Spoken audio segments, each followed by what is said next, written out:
ሚስቴን ተመካክረን ጅዳ ለስራ ከላኳት በኋላ ለኔ ሳትልክ ለአባቴ ገንዘቡን ላከች። በዚህ ተናድጄ ሳልፈታት ከዓመት በኋላ ቆይቼ ከዛ በኋላ ገባሁ። በሁለት ዓመቷ መጣች።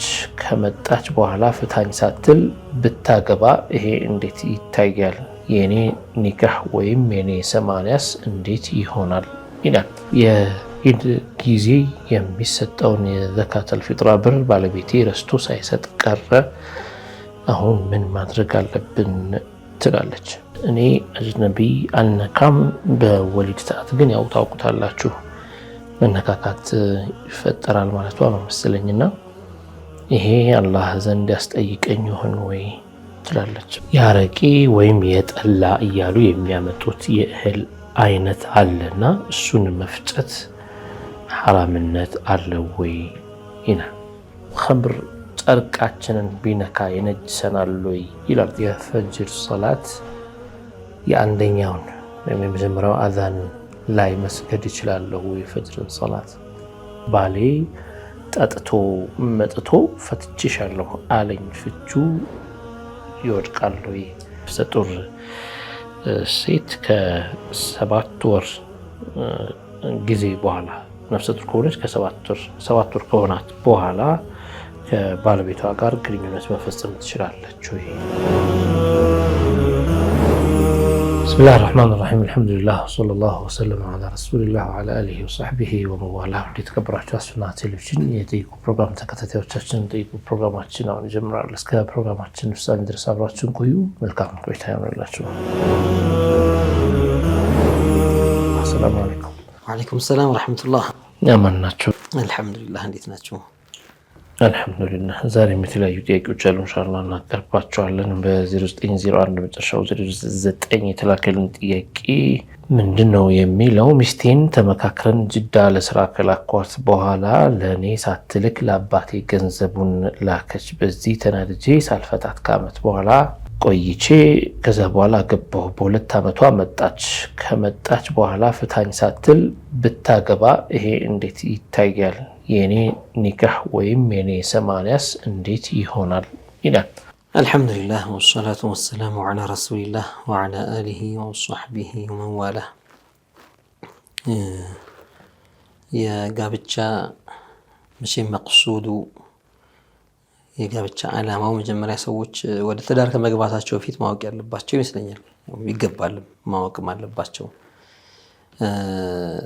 ጋብቻን ልክ የቢዝነስ ሼር ልክ ሚስት ሲያገባ የገንዘብ ሼሩ እንደማድረግ ወይም ደግሞ ሰራተኛ እንደመቅጠር እንደዛ አድርጎ የሚያስብ ከሆነ ትክክል አይደለም። መቅሱዱል ኒካህ እንደዛ አይደለም። ተስማምተን እሷ ሄደች ነው የሚለው። መርሐባ። ችግር ሊዳርጋት ይችላል። ምናልባት እሱ እስካገባ ድረስ የሚስቱን ነፈቃ ተሯሩጡ ድንጋይ የተሸከመው የሚሆን እንጨት ፈልጦም ይሁን ምን አድርጎ የትዳርን ጣጣ ለመቻል ነው ጋብቻ ውስጥ የገባው፣ ስሜት ለማርካት ብቻ አይደለም። ስለዚህ በሱ በኩል ማድረግ የነበረበትን ተስማምተን ሚስቴን ላኳት ሲል ያው ነቀለን ሀገራችን ላይ ያለው የኢኮኖሚ ችግር ያለበት ነባራዊ ሁኔታ፣ ነገር ግን አነስ ያለ ኑሮም ቢሆን እየኖረ ሚስቱን በሚችለው እንደ አቅሙና እንደ ቀድሩ የማስተዳደር ኃላፊነት እሱ ላይ ተጥሎበታል። ያልቻለ ሰው ልታበላኝ ብሎ አይደለም ከቤቷ ከአባት ከእናቷ ለይቶ የሚያመጣት፣ እሷ ሰርታ እንድታበላው መሆን የለበትም። ኢነማ ይጹም። የትዳር ጣጣን ያልችልም ነፈቃን የራሴም ከብዶኛል እንኳን ለሁለተኛ ሰው ለሚስት እንደገና ልቀለብ ሚል ከሆነ ወመን ለም የስተጢዕ ፈዐለይሂ ቢሶም የተባለው ከእነንትና አግብተው እኔ ሳላገባ ብሎ ውድድር ውስጥ መግባት አይደለም፣ ወይ ደግሞ የአላህ ሰላም አይደለም፣ የስሜትም መነዳትም አይደለም። ስሜቱ የሚገታበትን ነገር ማድረግ ያለበት። طيب ያን ሳያረግ ቀረና አገባ። ሲብ ኒካሁ መጥቶ ከዚያ በኋላ ተስማሙ። ሂጅና ግዥኝ ስሪና አላት። በእገዛ ሂደቱ ላይ እሷ በሙሉ ፍቃደኝነቷ መርሐባ ብላ ልታግዝ ከሄደች ማድረግ የምትችለውን ነገር በፍቃደኝነቷ ልታደርግለት ትችላለች። ለአባቷም ይሁን ለእሷ አባትም ይሁን ለሌላ ዘመዶቿ ገንዘብ መላክ ብትፈልግ ሐቋ ነው። ሰርታ ላቧን አንጠፍጥፋ ያገኘችው ገንዘብ ነው። እዛ ቦታ ላይ ዝም ብሎ ተዝቆ የሚገኝ ገንዘብ አይደለም። ብዙ ጭቅጭቅ፣ ብዙ መከራ፣ ብዙ ስቃይም አለና ያንን ችላ ያገኘችውን ገንዘብ እንደገና እሷ አምጥቶ እኔ ነኝ የማዝበት፣ እኔ ነው የምፈልጠው፣ እኔ ነው የምቆርጠው ማለት አይሆንም። ስለዚህ እሷ በፈለገችው ልታደርግ ትችላለች። አይ ነይ ተመለሺ፣ እኔ ከኔ ጋር እንድትኖር ይፈልጋለሁ፣ ተራርቀ መኖር አይሆንም፣ ነፈቃሽን እችልሻለሁ ካላት መምጣትም አለባት እሷ። ያንን ነገር ትታ ወደ ሀገሯ መልስና መርሐባ ተፈضل ማለት አለባት። እሱ ይህንንም ለማድረግ ፈቃደኛ አይደለም። እንደገና ደግሞ በገንዘብ ላይ ደግሞ እኔ ፈላጭ ቆራጩ እያለ ነው። ይሄ ትክክለኛ እይታ አይደለም።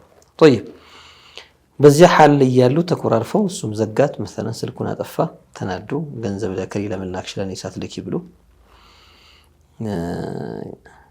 በዚያ መሃል እሷም ተቋርጣ ቆየችና ከጊዜ በኋላ መጣ አገባሁ አለች። ምን እንደምታገባው መች ተፋቱና። ሱብሃንአላህ ጥያቄ የሚያሳየን ህዝባችን ያለበትን የጅህልና የጨለማ ሐያት ነው የሚያሳየው።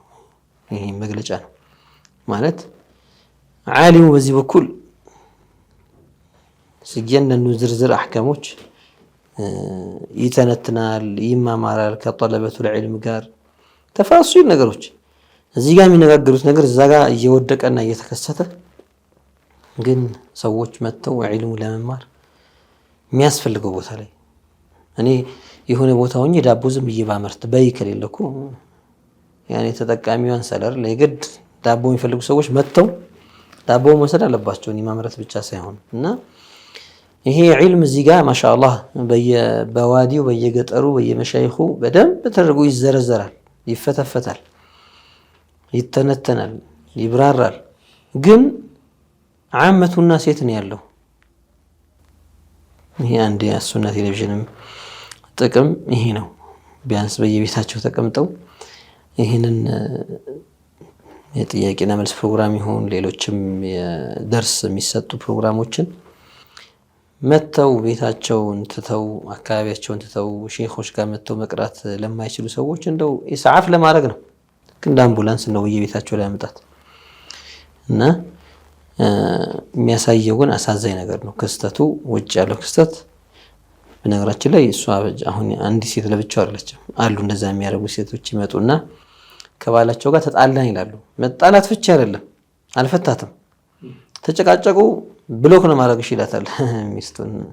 ካሁን በኋላ እንደዚህ ካልከኝ ብሎክ አደርጋለሁ ትላለች። መሰለን ብሎክ ይደራረጋሉ።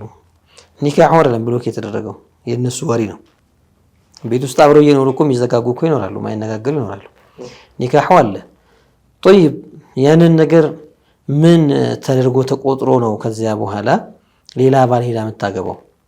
አንድ ሴት የሁለት ባሎች ሚስት መሆን አትችልም። መሆን ያለበት እሱ በፍቃደኝነቱና በፍላጎቱ ወይ ፍቺውን ያከናውናል ወይ ሁለቱም ተስማምተው ፈስኽ ያደርጋሉ፣ ኒካሁን ያፈርሳሉ። ከዚያ በኋላ ዒዳ የሚባል ነገር አለ፣ ትጠብቃለች። መቁጠር ግድ ነው። ለምን?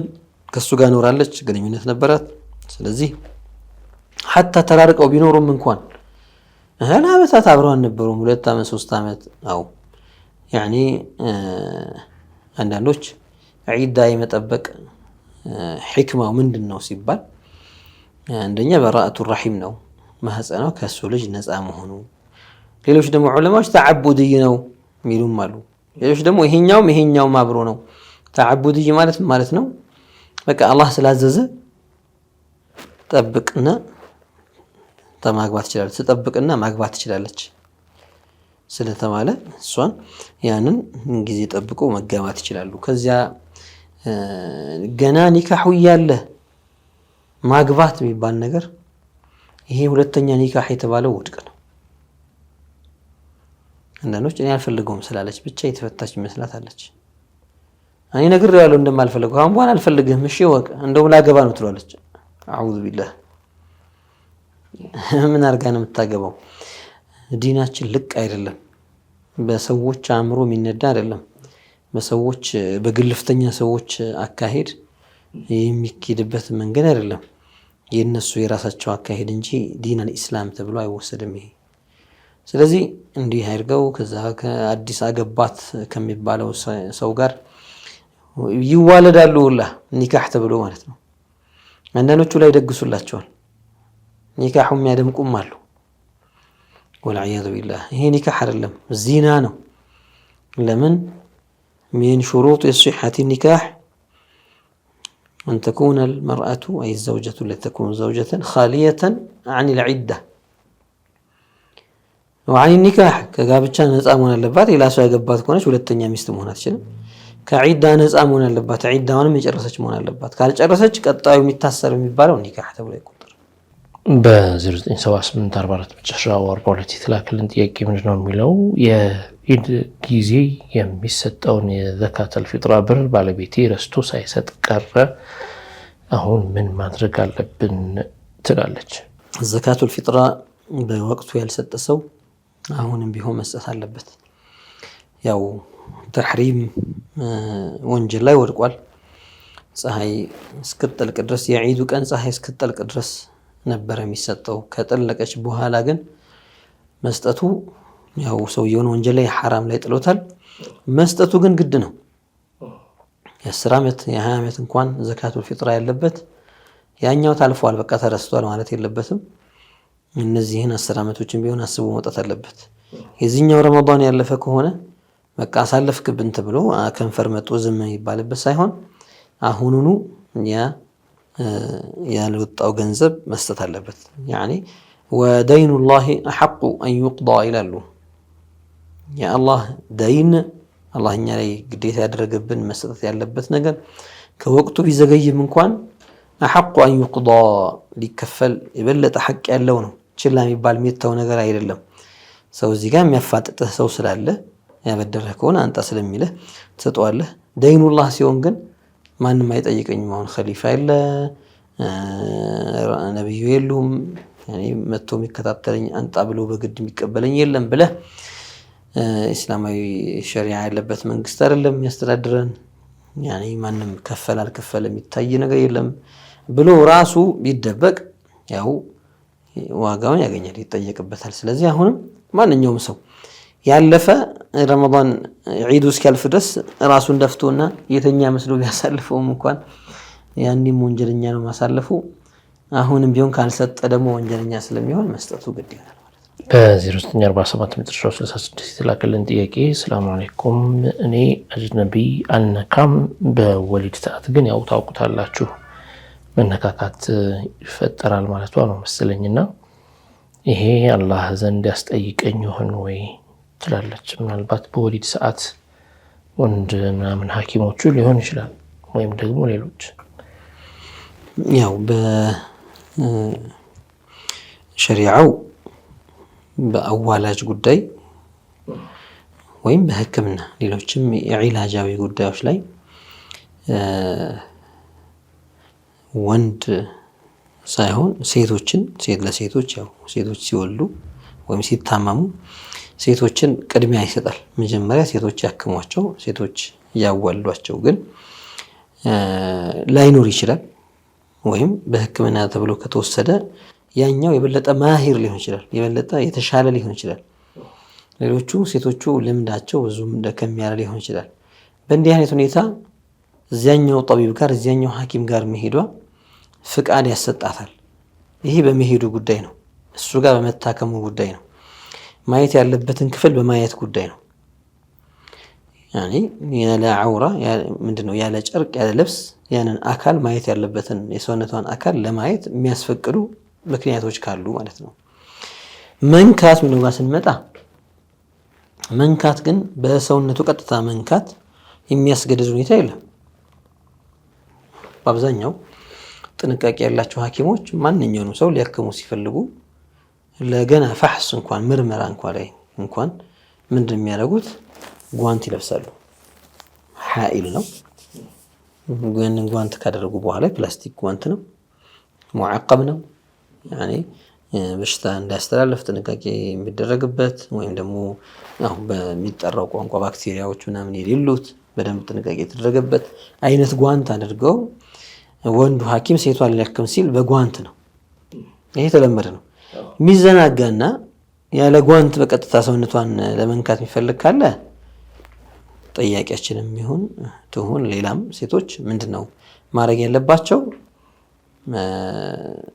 እባክህ ጓንት ልበስና በጓንት ንካኝ፣ ያኔ በቀጥታ ሰውነት ለሰውነት እንዳይነካካ ጓንት አድርግ ብትለው ትችላለች። በነገራችን ላይ ይሄ ከሸርዕ ጋር ያኔ መነካካቱ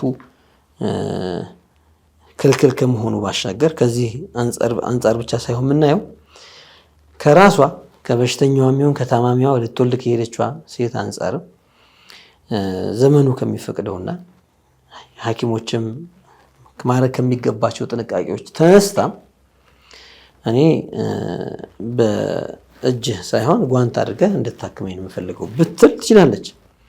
አንዳንዴ አእምሯቸው ላይ መጣባቸው አሁን ጓንት አድርግ ካልኩት ለምን ይለኛል፣ እስላም ስለሆንሽ ነው እንዳነካሽ ነው እንደዚህ ይለኛል የሚል ነገር ውስጥ ልትገባ ሲላለችና የሚፈሩ ሴቶች አሉ። ይሄኛው ሁክም ሸርዒ እንዳለ ሆኖ በዚህ በኩል እንኳን ሰዎች በሚግባቡበት ሐኪሞቹ የጤና ባለሙያዎች የሚግባቡበት የጥንቃቄ አካሄዶች መካከል አንድ ሐኪም በሽተኛው ሲነካ፣ ምክንያቱም ብዙ ሰዎች ነክቶ ሊሆን ይችላል፣ ሐታ ሌላ ሰው ሲያክም የነካውን የለበሰውን ጓንት አውልቆ ጥሎ ሌላ ጓንት መዞ አይነህ እያየኸው ከዚያው ከቦክስ ውስጥ አውጥቶ አድርጎ ነው ሊያክምህ የሚገባው። ስለዚህ ይሄኛውን ጃኒ ፈርተን ለምን እንዲህ ቢለኝስ እንዲህ የሚለውን ትተን ልክ የመብት ጥያቄ እዛው ላይ በተለመደው አካሄድ የመብት ጥያቄ እኔ የምፈልገው እንደዚህ አድርገህ ብታክመኝ ነው። ምክንያቱም ሰው ነውና እጁ ለእጁ ጥንቃቄ ላይ ያደርግ ይችላል። ለዚህ ጉዳይ ግን ተዘጋጀ ሐኢል የሆነ የሚሸፍን ነገር አለና ላሸክ ከጤና ነክ ጥንቃቄዎች ተደርገውበት ዝም ብሎ የተጋለጠ ይሄ ያው ብዙ ጊዜ በፈረንጆቹ ቋንቋዎች ባክቴሪያዎች የሚራቡበት ምናምን በሚሆኑበት መልኩ ሳይሆን በጥንቃቄ ፓክድ የተደረገ እየተመዘዘ እየወጣ ጥንቃቄ የሚደረግለት አይነት ጓንት አድርገህ አክመኝ ብትለው ትችላለችና እንዲህ አይነት አጋጣሚዎች ሲመጡ መነካካቱ በዚህ መልኩ ሊቀር ይችላል። ማየቱን በተመለከተ ባይነካኝ ሳዑራ ላይ አይደለም ወይ የሚለው ضرورة ሲሆን ወይም ሓጃ ሲሆን ያንን ማየት የሚገባውን ብቻ አካል እንዲያይ ይፈቀዳል። ለዚያ ሲባል ሊያይ ይችላል ማለት ነው። ያው ዞረን ቃቢላት ማሂራት ሙስሊም የሆኑ ሙስሊም እንኳን ባይገኝ ነስራንያ የሆኑ አዋላጆች ካሉ ቅድሚያ ወደ እነሱ መሄድ፣ እነሱን ቅድሚያ መስጠት። ያ ማይሆንበት ሁኔታ አለ። በአሁኑ ሰዓት በየቦታው በየቤቱ ማዋለድ የሚባለው ነገር ከጤና ጋር ከመንጋ ሊከለከል ይችላል። አይሆንም ድንገተኛ ውልጃ ከተከሰተ እንጂ አብዛኛው ሐኪም ቤት እንዲኬድ ክትትል ሊደረግ ምን ጫናም ስላለ ያን የምታደርግበት ሰዓት አንዳንዴ ትልቅ የግል ሆስፒታሎች ሄጄ ሐኪም መርጬ ካሊት ነው የምታዋለኝ እኔ ወንድና አይነካኝ ምናምን ብዬ እላለሁ ለማለት ገንዘብ ሊጠይቅ ይችላል። ለአንድ ዊላዳ አንድ ጊዜ ለመውለድ ብዙ ብር ልታወጣ ትችላለች። 20 ሺህ ብር 30 ሺህ ብር ከዛ በላይ ልትጠይቅ ትችላለች። እቺ ምስኪን ነች፣ ልጅ እንጂ ያላት ብር የላትም፣ ገንዘብ የላትም። ስለዚህ ምን ታደርግ? ቤቷ ክሬትን ጠርተሽ ቤቷ አይመችም፣ አይሆንም፣ ብዙ ነገሮች ይበለሻሽ ይሆናል። ስለዚህ የጤና ጣቢያ ልትሄድ ትችላለች። እዛ የምትሄድበትና በሚያዋልዷት ሰዓት እከሌ የከመኝ እከሌ እንትን ላይ ልትል ፍቃድም አይኖራትም። ተረኛ ሐኪም ሊያዋልላት ይችላል። በእንዲህ አይነት ጊዜ ከሷ በኩል ማድረግ የምትችለውን ተሐሺና ተጀኑብ ማድረግ በቻለች ቁጥር ሌሎች ሴቶች አዋላጆች ካሉ እነሱ ይሆኑ እንደዚህ ብላ የጥቆማና ማድረግ የምትችለውን ታደርጋለች። ከዛ ውጭ ያለውን እንግዲህ ተገዳ ስለሆነ ክልክል አይሆንባትም። መርሐባ። በ093997 መጨረሻው 29 የተላከልን ጥያቄ ሰላም አለይኩም ጀማል እባላለሁ። ጥያቄ ያረቂ ወይም የጠላ እያሉ የሚያመጡት የእህል አይነት አለና እሱን መፍጨት ሐራምነት አለው ወይ ይላል። የተፈለገው አረቂ መስሪያ ወይም ጠላ መስሪያ እንደሆነ ከተረጋገጠ ያው የጠላ እህል የጠላ ቂጣ የሚጋገርበት የመሳሰሉት ወይም አሻሩ ምናልባት የሚፈጭም ከሆነ የሚከካ ከሆነ ለኸምር ጉዳይ እንደሚውል ካወቅን መተባበሩ ክልክል ይሆናል። ልክ ከበይዕ ልዒነቢ ሊመን የተኺዙሃ ኸምራን ሐራም ነው እንደሚባል ወይንን ለመጠጥነት ለወይን ጠጅ ለመጭመቅ ለሚሸጥ ሰው ይህን ለእንዲህ አይነት ጉዳይ ለሚገዛ ሰው መሸጡ ሐራም ይሆናል። ለምን ወስዶ የመጨረሻው ነቲጃ ምን ሊሆን ነው? ኸምር ሊሆን ነው። ይህኛውም ልክ እንደዚያው ማገዝ የሚባለው ስለሚገባ ነው። ወላ ተዓወኑ ዐለል ኢስሚ ወልዑድዋን ስለተባለ ይህን ካደረገለት አገዘውን ማለት ነው። የኸምር ሂደቱ ላይ የሚሰሩ ስራዎች አሉ። እህሉን መግዛት፣ ከዚያ በኋላ መቆላት ሊሆን ይችላል፣ መከካት ሊሆን ይችላል፣ ከዚያ በኋላ መዘፍዘፍ ሊሆን ይችላል። እንዲህ እየተባለ መጨረሻ ላይ ኸምር ደረጃ ይደረሳል። ከነዚህ ሂደቶች አንደኛውን ማድረግ መተባበር ማለት ነው። እያወቀ ከሆነ አይኔ አላቅም ለቃሪሞ ትፈልገው ለጠላ ትፈልገው እኔ አላቅም የጠላ ነው አላለችኝም ቢመስልም የሚመስል ነገር ይኖረዋል። የሚመሳሰሉ ነገሮች ደግሞ ብዙ ናቸው። እኔ ጀዝመን ይሄ ለዚህ ብቻ ነው ብዬ እስካልደመደምኩ መስራት እችላለሁ ብሎ ሊሰራ ይችላል። ያው አሁን ላይ መንግስትም እኮ ማስታወቂያ መስራቱን አቁሟል ማለት ነው መሰለኝ አይደለም? በቴሌቪዥኖቹ ምናምን። ይሄ እንግዲህ ሆነ ብለው አሁን ለዚህ ፈልጌው እኮ ነው ካሉ በተለይ ይሄ አይሆንም ማለት ነው፣ ማስቆም ነው ግድ ነው። ያኔ በሐራም ላይ መተባበር የሚባለው ነገር ከሁሉም አንጻር ከሁሉም ጎን ነው የሚታየው።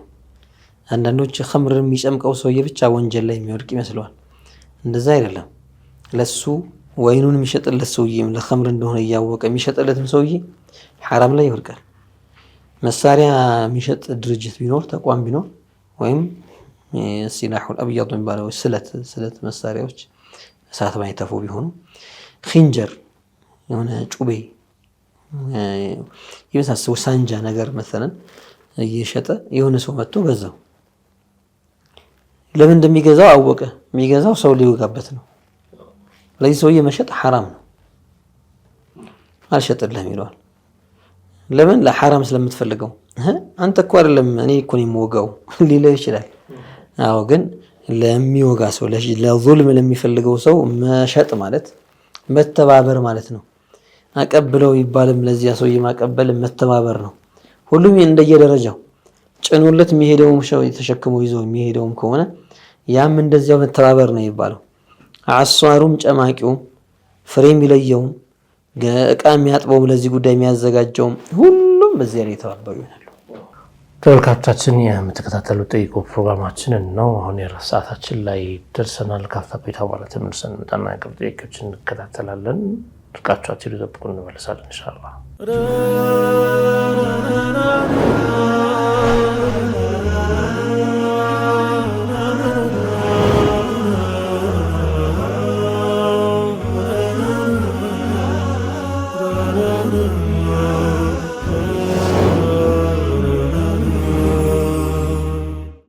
ተመልሰናል ተመልካቾቻችን። የምትከታተሉት ጥያቄ የጠይቁ ፕሮግራማችንን ነው። እናንተ ጥያቄ ያስተናግድን እንገኛለን። አሁንም በድጋሚ መልካም ቆይታ ይሆንላችሁ ኢንሻአላህ። የተለያዩ ጥያቄዎች ካሏችሁ በተለመደው ስልክ አድራሻዎቻችን በኩል አድርሱን ኢንሻአላህ። አሁንም ቢሆን መልካም ቆይታ ይሆንላችሁ። በ0902 መጨረሻው 14 ተመሳሳይ ጥያቄ ነው። ኸምር ጨርቃችንን ቢነካ ይነጅሰናል ወይ ይላል ጥያቄው። ኸምርን በተመለከተ ያው አኢማ ሚነል መዛሂብ ከመዛሂቦች ውስጥ ብዙዎቹ ዑለማዎች ብዙዎቹ የመዛሂብ ኢማሞች መዝሀቡ በዚህ የተገነባው ነጂስ ነው። ያኔ ኸምር ነጂስ ነው። ከነጃሳት መካከል በውል ሽንት ምን እንደምንለው ኸምርም እንደዚሁ ነጂስ ነው። በኸምርነት ሂደቱ ላይ ያለ ልብስ ከነካ ሰውነት ከነካ ይነጅሳል። መስገጃ ቦታን ከነካ ይነጅሳል። ይሄው ለዚያ ነው አልኮል የምንለው ነገር ነጂስ ነው እያለን ስናወራ አልኮል የሚባለው ሩሑል ኸምር ተብሎ የኸምሩ ዋና ኃይሉ ተብሎ የሚወሰድ ስለሆነ ያንን ነጂስ ነው ስላለን እስከሱ የሚወሰደው ዋናው ነገርም ደግሞ ዋናው ንጥረ ነገርም ያው ነጂስ ነው የሚሆነው በሚል ነጃሳ ነው ይላሉ። ይሄ አብዛኛዎቹ አይማዎች የሄዱበት ነው። እኛ አሁን በኸምርነት አስካሪ መጠጥን መጠጣት ኺላፍ አለው እያልን አይደለም። ነጃሳ ነው አይደለም በሚለው ኺላፍ አለው እያልን ያለ ነው። አንዳንዶች አእምሯቸው ሳት የሚያደርግ አለ። ሁሉም ዑለማ ዘንድ ما هو معلوم من الدين بالضرورة ነው እያንዳንዱ ሰው የሚያውቀው ነው የኸምርን ሐራምነት። ግን ይነጅሳል ወይስ አይነጅስም? ሐራም ነው አይደል? መርሐባ። ግን ይነጅሳል ወይስ አይነጅስም የሚባለው ላይ ብዙዎቹ አይማዎች ነጂስ ነው ብለው ነው የሄዱት። ከአይማዎች መካከል ሙጅተሂድ ደረጃ የደረሱ ከነሱ መካከል አንደኛው ደግሞ አይነጅስም፣ ነጂስ አይደለም፣ መጠጣቱ ሐራም ነው አዎ፣ ነገር ግን አይነጅስም ይላሉ። ይህንን የኢማም ማሊክ ሸይኽ የነበሩት ረቢዓ ኢብኑ ዓብድራሕማን ረቢዓቱ ራእይ ይሏቸዋል።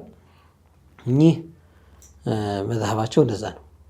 ይህ ጉዳይ አሰሩ ወደ መዝሀብ ማሊክም የተሸጋገረበት ሁኔታም አለ እና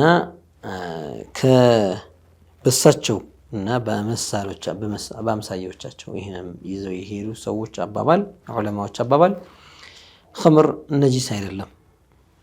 ስለዚህ ቢነካ ሰውነትን ቢነካ ጨርቅን ቢነካ መሬትን ቢነካ አይነጅስም። ሐራምነቱ ላሸክ ለማስከሩ ነው።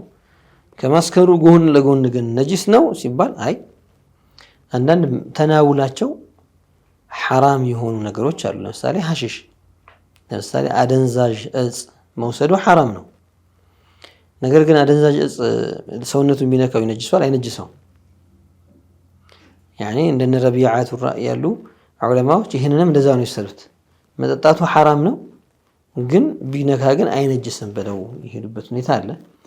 ኢህቲያጡ የትኛው ነው? ሰው አሁን ረቢዓ ጋም የዳነ ሻፊዒ ጋም አቡ ሐኒፋም ጋም አሕመድም ሌሎችም አይማዎች ጋር ደግሞ ሰላም ሆኛለሁ ብሎ የሚያስበው ምን ሲያደርግ ነው? ሲጠነቀቁ ነው። ነጂስ ነው ብሎ ከወሰደውና የነካውን ካጠበ እንዳይነካው ከተጠነቀቀ ሁሉም ዘንድ ሶላቱ ትክክል ይሆናል፣ ሁሉም ዘንድ ዒባዳው ትክክል ይሆናል እና ነጂስ አይደለም ከሚለው ነጂስ ነው የሚለውን መያዙ ኢህቲያጥ ያለው ይሆናል። ስለዚህ በአብዛኛዎቹ አይማዎች አቋም የሰው ልጅ ኸምር ከመጠጣቱን በተጓዳኝ ወደ ሆዱ ነጃሳ ነገር እየጠጣ ነው ማለት ነው። አዎ እንደዛ ነው። እንደዛ ነው። ነጃሳ ነገር ወደ ሆድ ውስጥ አስገብቷል። አላህ ይጠብቀን። አሜን። በ093900 መጨረሻው 75 የተላከልን ጥያቄ ምንድነው የሚለው የፈጅር ሶላት የአንደኛውን ወይም የመጀመሪያው አዛንን ላይ መስገድ ይችላለሁ የፈጅርን ሶላት? አንደኛው አዛን ፊል ጋሊብ የሚደረገው በአብዛኛው ያው በነብዩ አለይሂ ሰላቱ ወሰላም ዘመንም ይደረግ የነበረው ቀብለ ዱኹል ወቅት ሶላህ ነው። የሶላት ወቅት ከመግባቱ በፊት ነው። ሰይዱና ቢላል እና እንዲሁም ደግሞ አብዱላህ ኢብኑ ኡሚ መክቱም እነሱ በየተራ ያደርጉ ነበረ። ስለዚህ የመጀመሪያው አዛን ወቅት ሳይገባ በፊት ማለትም የፈጅርን መቃረቢያ ለማብሰር ያው ጥቅም አለው። የተዘናጉ ሰዎች ተነስተው ዊትርን ቢሆን ለመስገድ ትንሽ የቻሏትና 4 ረካዓም 5 ረካዓም ከዊትር ጋር አብረው ለመስገድ ጊዜ ያገኛሉ። ቶሎ ከተነሱ እነዚያን ያነቃቸዋል። ሱብህ ግን ያው የሌሉ ጊዜ ያበቃና የፈጅር ሶላት ጊዜ ነው የሚገባው። ሱነቱ ሱብህ ካልሆነ ተሐጁድ መስገጃ ጊዜው አብቅቷል ማለት ነው። ያው ቀን ቀዷ ካወጣው እንጂ። ስለዚህ ለዚያ ጥቅም ነው መጀመሪያ ላይ አዛን የሚደረገውና አብዛኛው ቦታ የሱብህ የመጀመሪያው አዛን ለፈጅሩ 20 ደቂቃ ሲቀር ግማሽ ሰዓት ሲቀር እንደዛ አካባቢ ነው የሚደረገው።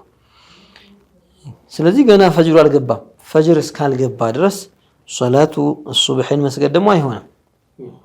በቃ መጀመሪያው ልስገድና ለተኛ ሁለተኛው ቢያደርግ እኔ አንዱ ይበቃኛል ብሎ በአንደኛው ላይ ብቻ ሰግዶ በተኛለው ቢል አይሆንም። ለምን? لأن الوقت ما دخل። እሺ ምናልባት ያኔ ከዚህ በተለየ መልኩ አካባቢያቸው ላይ ሁለት አዛን የሚያደርጉ ቢሆኑ ሁለቱንም አዛን ወቅቱ ከገባ በኋላ የሚያደርጉ ከሆነ ወቅቱ ገብቷልና ሰግዶ ቢተኛ ምን ችግር የለውም። ግን ጋሊቡን ተናግረናል። የትም ሀገር ብንሄድ ምን ሰማው እንደዚያ ነው። ከፈጅር በፊት ገና ጎህ ሳይቀድ በፊት አዛን ይደረጋል። ትንሽ ይቆያል። ሰዎች ወደ መስጂድ የሚሄዱ ወደ መስጂድ ይመጣሉ ለጀማዓ። ከዚያ በኋላ ደግሞ ወቅቱ ልክ ፈጅር እንደገባ ደግሞ አዛን ይደረጋል። ስለዚህ በዚህ ሐል በመጀመሪያው አዛን ወቅት እንደገባ አድርጎ ከሰገደ ሳይገባ እንደሰገደ ነው። ወቅት ሳይገባ በፊት የሰገደ ሰው ደግሞ አሲመ ወማ ዛለት ሶላቱ ፊ ዚመቲሂ ጫንቃው ላይ አሁንም መስገድ አለበት የሚል ግዴታ አለበት ማለት ነው። በ0926 መጨረሻው 9 የተላለፈልን ጥያቄ ደግሞ ምንድን ነው የሚለው? ሰላም አለይኩም እንዴት ናችሁ? ነፍሰ ጡር ሴት ከ7 ወር ጊዜ በኋላ ነፍሰ ጡር ከሆነች ከ7 ወር ከሆናት በኋላ ከባለቤቷ ጋር ግንኙነት መፈጸም ትችላለች ወይ?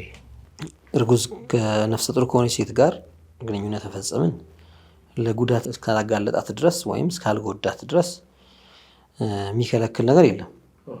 በየትኛውም ጊዜ ይሁን ምናልባት በአብዛኛው ጊዜ ገና እርግዝናው ባልተረጋጋበት በዚህ ሁኔታ ላይ ሊጎዳት ይችላል፣ ጽንሱ ላይ ተጽዕኖ ሊያሳድር ይችላል። እንዲህ የሚል ነገር ሊባል ይቻላል። እንደ ሰው ሁኔታ ሊለያይ ይችላል። ከሰው ሊለያይ ይችላል።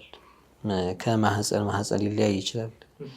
ያኔ ስለዚህ ድምድም ተደርጎ ከእርጉዝ ሴት ጋር ግንኙነት ማድረግ አይቻልም አይባልም። ኢነማ ምንም አይነት አደጋ ምንም አይነት ችግር እስካላመጣ ድረስ ግንኙነት ማድረጉ አይከለከልም። 7 ወር ይሁን ከ7 ወር በፊት ይሁን ከ7 ወር በኋላ ይሁን ሲቃት ታማኝ የሆኑ ሐኪሞች በዚህ ጊዜ የምታደርጊው ግንኙነት ይጎዳሻል ወይ ደግሞ ጽንሱን ይጎዳዋል ተብሎ ድምድም ከተደረገና ከተረጋገጠ ያንን ተጀንቡ ማድረግ ነው። ወይም ከራሷ ልምድ የምታውቀው ከሆነ ትጎዳበት፣ የምትቸገርበት፣ የምትቋቋው ማትቋቋው ምንለው እርግዝና ሁሉ ጊዜ ዝም ብሎ መሸከም ብቻ ሳይሆን ህመምም ሌሎች ነገሮችም አብረውት ይኖራሉና የራሷን ሁኔታ አይታ ከራሷ ሐል ጋር በሚሄድበት መልኩ ለጉዳት በማያጋለጥበት መልኩ በየትኛውም ጊዜ ግንኙነት ማድረግ ብትፈልግ ሸሪዓ አይከለክላትም። በ090115 መጨረሻው 10 የተላከልን ጥያቄ ምንድን ይላል? ባሌ ጠጥቶ መጥቶ ፈትቼሻለሁ አለኝ፣ ፍቹ ይወድቃል ወይ? ያው አንዳንድ ስካሮች ሙሉ ለሙሉ አቅል የማይሰጥሩ ይኖራሉ። ተወሰነ መልኩ ኢድራክ ያለው አንዳንዱ ግን ሌላ ሐል ላይ የሚገባ ጥም ብዝ ብሎ እንደሚባለው مثل الخشبة المعروضة ይላሉ። ምርምያ ሙልቃት እንደተጣለ እንጨት ይሆናል። ያ አላህ ቢናገር ምን እንደሚናገር ራሱ በፍጹም በማያውቅበት መልኩ ማለት ነው። አንዳንዱ ግን ያውቀዋል፣ ግን የሚገፋው ነገር እንዳለ ይሰማዋል። ሆድ ያባውን ብቅል ያወጣዋል እንደሚባለው ማለት ነውና እንደው ባልናገር ብሎ አይ መናገር አያስፈልግም ብሎ ይዞት የነበረውን ነገርም የስካር መንፈስ ሲመጣ መጥፋት ይጀምራል። ይሄ የፍላጎቱን የሚያወራው ግን ብቻ ከውስጥ ገፍቶ ያስወጣበት ነገር አለ። እንደዚህ አይነት ነገር ነው የሚሆነው። ዑለማዎች ጠላቁ ሰክራን ሙተዓዲ እስከሆነ ድረስ ወይም ደግሞ ምንድነው ስሙ ጁስ መስለው ጠጥቶ ሰክሮ አይደለም፣ ሰዎች እንደዚህ አፍንጫውን ይዘው ግታውት አይደለም፣ ሆነ ብሎ የጠጣ ሰው እንደሚያሰክር እያወቀ አስካሪ መጠጥ የጠጣ ሰው ጠላቁ ይወድቃል ይላሉ። አይ እኔ እኮ ያኔ ዓቂል አልነበርኩም ቢል ፋሲቅ ነውና ያለውን ነገር አንቀበለውም ይላሉ። ፋሲቅ ነው ሰውየው ኸምር በጠጣቱ ምክንያት ሙተዓዲ ስለሆነ። ሙተዓዲ ያልሆነ ድንበር ያላለፈ ከሆነ ግን እነማ በአስገዳጅ ሰዎች አስገድደውት አገርመውት አጠጡት እንዳይንቀሳቀስና እንደው ከሆዱ እንዳያወጣው እጁን አሰሩት፣ ወይም ኸምር አይደለም ጠጣ ብለው አጠጡት። ከዛ በኋላ ሰከረ። በጣም ከባድ የሆነ ኸምር ይሆናል። ጨልጠው ብለው ታስጨልጠውት ከዛ በኋላ ሰውየው በአንድ ጊዜ ተቀያየረና እንዲህ አይነት ሁኔታ ላይ ከሆነ إذا قال ما كنت أعقل ما أقول እኔ የምለውን ነገር በፍጹም እኔ አላውቀውም ነበር፣ በፍጹም እኔ አልፈታውም፣ እኔ ሚስቴን እንዴት ፈታለሁ፣ እኔ በጣም መወዳት ሚስቴን የልጆቼን እናት እንደዚህ ይላል አንዳንዱ። እና ያ ነገር ከተረጋገጠ ይሄ ሰው ሙተዓዲ አይደለምና ዓቅሌ ያኔ አልነበረም ብሎ በሚልበት ሰዓት እንቀበለዋለን። ፋሲቅ ሰው አይደለም። ከተቀበልነው ኒካሑ እንዳለ አድርገን እንቀጥላለን ማለት ነው። ስለዚህ እንደ ሰውየው ሐል ይለያያል። ልክ ለምሳሌ በእንቅልፍ ውስጥ ያለ ሰው በእንቅልፍ ልቡ ሊናገር ይችላል። በእንቅልፍ ልቡ ማያውቅም ፈትቼሻለሁ ቢል ልክ እንደዛ ነው። አይታሰብበትም። ልክ መጅኑንን ቢያወራ መጅኑን ሊያጋቡት ይችላሉ። ፈትቼሻለሁ ይላል ሚስቱን ሰው ሲያረጋይቱ መሰለን እና እሱም ይሄ አቅሉ የለምን አይቆጠርም። ስለፍቺው ስለምናምን ጉዳይ የሚሄደው ወደ ወልዩ ጋር የሚሄደው ማለት ነው። አንዳንዴ 3 ብሎ ከለያት ያ ሰውዬ ያው ሙተዓዲ ሆኖ ማለት አሁን በጠቀስነው መልኩ ሆኖ ይሐድደዋል ቁጥሩን ማለት 3 ብሎ ሊፈታ ይችላል። አንዳንዱ 13 ሊል ይችላል። አላሁ አለም 100 ሚልም አለ። ይሄ 100 ሚሊዮን እንግዲህ አልፈዋል ማለት ነው። አንዳንዱ ግን ሆነ ብሎ እንትኗን ቁጥሯን እንትን ያደርጋታል፣ ይወስናታል። እንደዚህ በሚሆንበት ሰዓት አቅሉን ያውቃል ነው ልንለው የምንችለው ወይስ ያው በሰዎች የሚናገሩት መፍታት ሚነውን ቀራሱ ፈትቼሻለሁ ሚነውን ቀራሱ ከማውጣቱ ዓቂል ሊሆን ይችላል፣ غير ዓቂል ሊሆን ይችላል። በተደጋጋሚ ስለተሰማ አዎ በ3 ሚሊዮንም ቢሆን በ2 ሚሊዮንም ቢሆን በ1 ሚሊዮንም ቢሆን የሚያናገረው ሌላ መንፈስ ሊሆን ይችላል፣ ሌላ ነገር። ስለዚህ ሙተዓዲ ባልሆነበት ሁኔታ ላይ ያው ከዚህ ፊት 3 መፍታት በ1 መፍታት ምናምን የሚባለው ነገር እኮ አእምሮ ውስጥ ይኖራል መቼም ይታወቃል። እና ሙተዓዲ አይደለም እሱ ድንበር አላለፈም። ኸምር የጠጣው እሱ ሆን ብሎ አይደለም፣ የሰከረው ሆን ብሎ አይደለም። ነገር ግን ስካር ተከሰተና በ3 ነው የፈታውሽ እንደው ማለት ከስካሩ ሲነቃ ምን ሆኜ ነበር የት ነበርኩኝ ምናምን ብሎ ነገሮችን ወደ ኋላ ለመጠንጠን ይሞክራል። ግን የሆነ የጠፋ ነገር አለ፣ ዲሊት የተደረገ ነገር ብቻ ቢያስበው መመለስ ማይችለው ብቻ ከዛ ፊት ያለው ነገር ትዝ ይለዋል። ከእነንትና ጋር ቁጭ ብለን የሆነ ነገር ጠጣ ብለው የሚለውን ነገር ብላ ትዝ ሊለው ይችላል። መሀል ላይ ያለው እንዳለ ይጠፋል እስኪነቃ። እንዲህ አይነቱ ሰው በ3 እኮ ፈተኸኛል እኮ የምትለው ያላረኩትም በፍጹም ሊል ይችላል፣ አቅሉ የለምና። ስለዚህ ቁጥር መኖሩም ብዙ የሚያመጣው ተጽዕኖ የለም። በ0967 መጨረሻው 38 የተላከልን ጥያቄ ምንድን ነው የሚለው? ሰላም አለይኩም አረብ ሀገር መሄድ ይፈቀዳል ወይ ይላል። ጠያቂያችን ወንድ ነው ወይ ሴት ነች? እንግዲህ አልተለየልንም።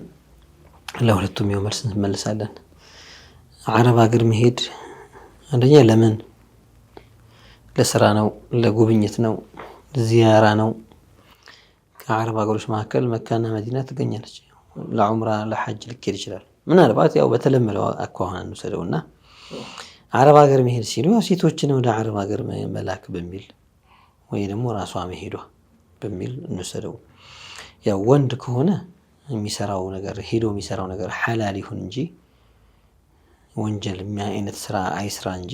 ምክንያቱም አንዳንዶች ወልዕያዙ ቢላህ አረቄ ለመስራት የሚሄዱ አሉ፣ አውቀው የሚሄዱ አሉ። በደንብ ገንዘብ ይገኝበታል፣ ከዛ ትተውበታል ይባላል። ወልዕያዙ ቢላህ እንዲህ እያለ ኸማር ሆኖ አጥፊ እዛም ሀገር ሄዶ የሚያበላሽ ራሱን የሚያበላሽ ምን አለ።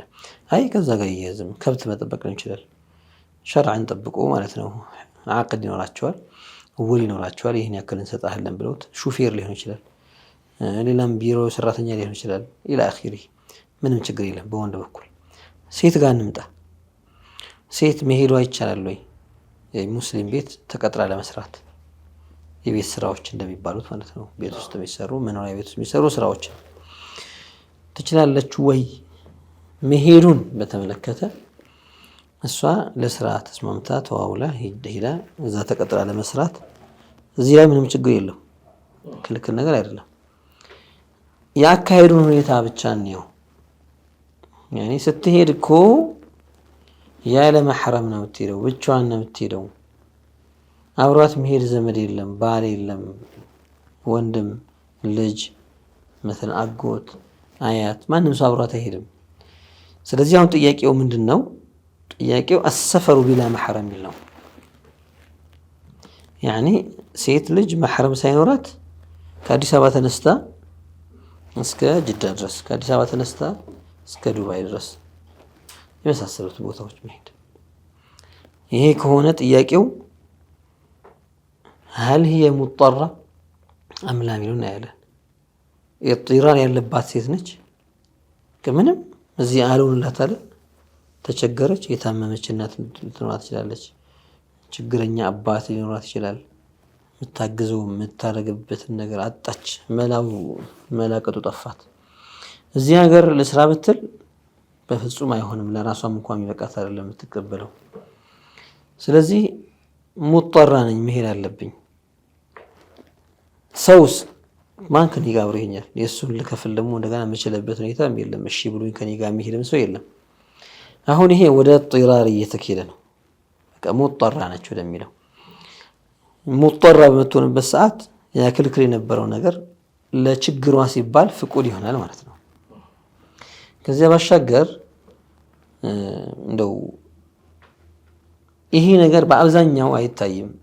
በአብዛኛው ሲባል ብዙዎች እዚህም ቢሰሩ የሚችሉት አገራቸው ከባሎቻቸው ጋር እርሻም ቢያርሱ የሚጠቀሙበት የነበረው ግን ጥለው ከተማ ውጪ አረብ ሀገር የሚለው ነገር ብቻ ስለሚያቃጭልባቸው የእንትና ልጅ ሄዳ ጎረቤታችን ሄዳ የአክስቴ ልጅ አጎቴ ልጅ የተባለ ይሳሳባሉ። ስለዚህ ሙበሪር ያለ መሕረም ጉዞ እንድታደርግ የሚፈቅድላት ምክንያት አይኖርም ብዙዎቹ ሴቶች ጋር።